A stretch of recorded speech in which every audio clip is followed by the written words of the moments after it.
للہ وحدہ والصلاۃ والسلام علی من لا نبی بعدہ اما بعد۔ سامعین کرام، دروس توحید میں آج کے درس کا عنوان ہے اسماء حسنہ کا بیان۔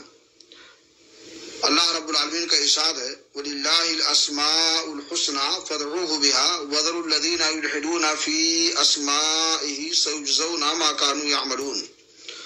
اور اللہ کے اچھے اچھے نام ہیں، بس تم اسے انہی ناموں سے پکارو اور ان لوگوں سے دور رہو جو اس کے اسماء گرامی میں الحاد کجی کرتے ہیں۔ ان لوگوں کو ان کے اعمال کی سزا ضرور ملے گی۔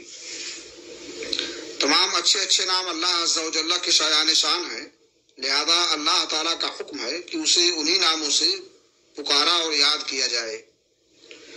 فَادْعُوهُ بِهَا کا معنی مفسرین نے ثنا اور عبادت کا کیا ہے، یعنی اللہ تعالیٰ کے ان اسماء حسنہ کے ساتھ اس کی تعریف و ثنا کی جائے۔ اور اس کے دوسرے معنی دعا اور پکار کے بھی ہیں، یعنی جب تم اللہ تعالیٰ کو پکارو اور اس سے کوئی چیز طلب کرو تو اس کے اسماء حسنہ اور بلند صفات کا وسیلہ اور واسطہ بنا کر اسے پکارو۔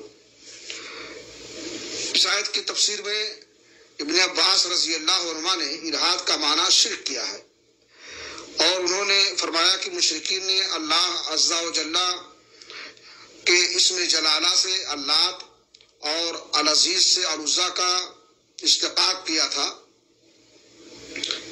آمش کا قول ہے کہ اسماء الہیہ میں الحاد کا مفہوم یہ ہے کہ ملحدین اللہ تعالیٰ کے اسماء حسنہ میں اپنی طرف سے گڑھ کر بعض ایسے ناموں کا اضافہ کرتے ہیں جو حقیقت میں اس کے نام نہیں ہیں۔ آج کے درس میں انہی باتوں پر اکتفا کرتے ہیں۔ اللہ تعالیٰ ہمیں اللہ کے اسماء و صفات کی تعظیم کرنے کی توفیق عطا فرمائے۔ تقبل یا رب العالمین۔